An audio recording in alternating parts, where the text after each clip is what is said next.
మత్తయి సువార్త 14వ అధ్యాయము. ఆ సమయమందు చతుర్థాధిపతి అయిన హేరోదు యేసును గూర్చిన సమాచారము విని, ఇతడు బాప్తిస్మమిచ్చు యోహాను, అతడు మృతులలో నుండి లేచియున్నాడు, అందువలననే అద్భుతములు అతని యందు క్రియారూపకములగుచున్నవని తన సేవకులతో చెప్పెను. ఏలయనగా, నీవు నీ సోదరుడైన ఫిలిప్పు భార్యయగు హేరోదియను ఉంచుకొనుట న్యాయము కాదని యోహాను చెప్పగా, హేరోదు ఆమె నిమిత్తము యోహానును పట్టుకొని బంధించి చెరసాలలో వేయించియుండెను. అతడు ఇతని చంపగోరెను గాని జనసమూహము ఇతనిని ప్రవక్తయని ఎంచినందున వారికి భయపడెను. అయితే హేరోదు జన్మదినోత్సవము వచ్చినప్పుడు హేరోదియ కుమార్తె వారి మధ్య నాట్యమాడి హేరోదును సంతోషపరచెను గనుక ఆమె ఏమి అడిగినను ఇచ్చేదనని అతడు ప్రమాణపూర్వకముగా వాగ్దానము చేసెను. అప్పుడు ఆమె తన తల్లి చేత ప్రేరేపింపబడినదై బాప్తిస్మమిచ్చు యోహాను తలను ఇక్కడ పళ్ళెములో పెట్టి నాకిప్పించుమని అడిగెను.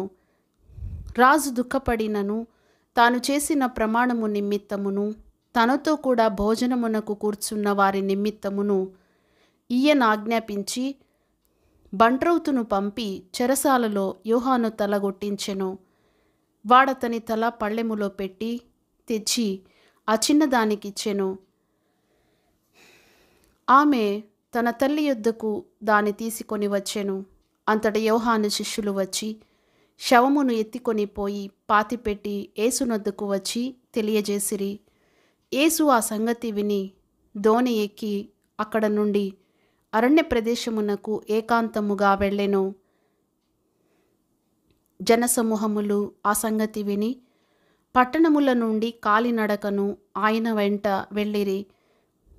ఆయన వచ్చి ఆ గొప్ప సమూహమును చూచి వారి మీద కనికరపడి వారిలో రోగులైన వారిని స్వస్థపరచెను.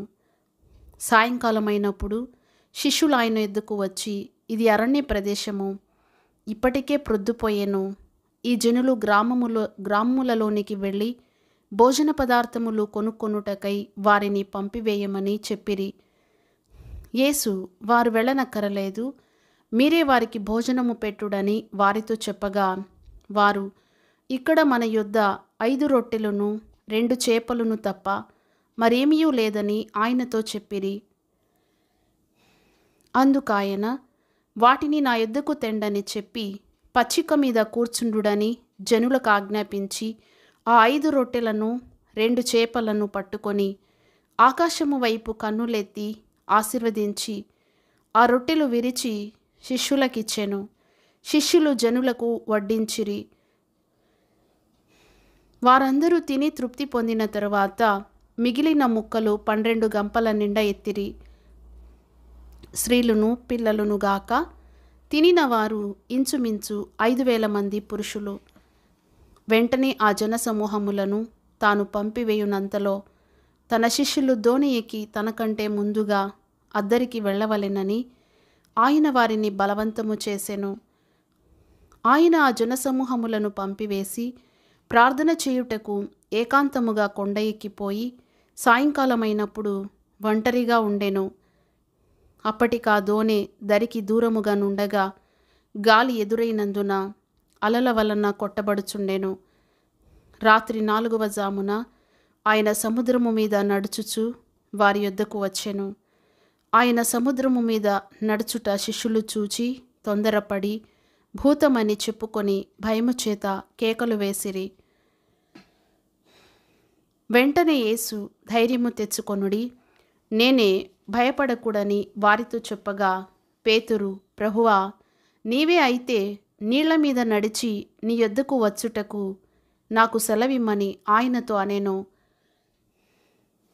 ఆయన రమ్మనగానే పేతురు దోణి దిగి యేసునొద్దకు వెళ్ళుటకు నీళ్ల మీద నడచెను గాని గాలిని చూచి భయపడి మునిగిపోసాగి, ప్రభువా, నన్ను రక్షించుమని కేకలు వేసెను. వెంటనే యేసు చెయ్యి చాపి అతన్ని పట్టుకొని, అల్పవిశ్వాసి, ఎందుకు సందేహపడితివని అతనితో చెప్పెను. వారు దోణి ఎక్కినప్పుడు గాలి అణిగెను. అంతట దోణిలోనున్నవారు వచ్చి, నీవు నిజముగా దేవుని కుమారుడవని చెప్పి ఆయనకు మ్రొక్కిరి. వారద్దరికి వెళ్ళి గెన్నెసరేతు దేశమునకు వచ్చిరి. అక్కడి జనులు ఆయనను గుర్తుపట్టి చుట్టుపట్లనున్న ఆ ప్రదేశమంతటికి వర్తమానము పంపి రోగులనందరినీ ఆయన యొద్దకు తెప్పించి, వీరిని నీ వస్త్రపు చెంగు మాత్రము ముట్టనిమ్మని ఆయనను వేడుకొనిరి. ముట్టిన వారందరూ స్వస్థత నొందిరి.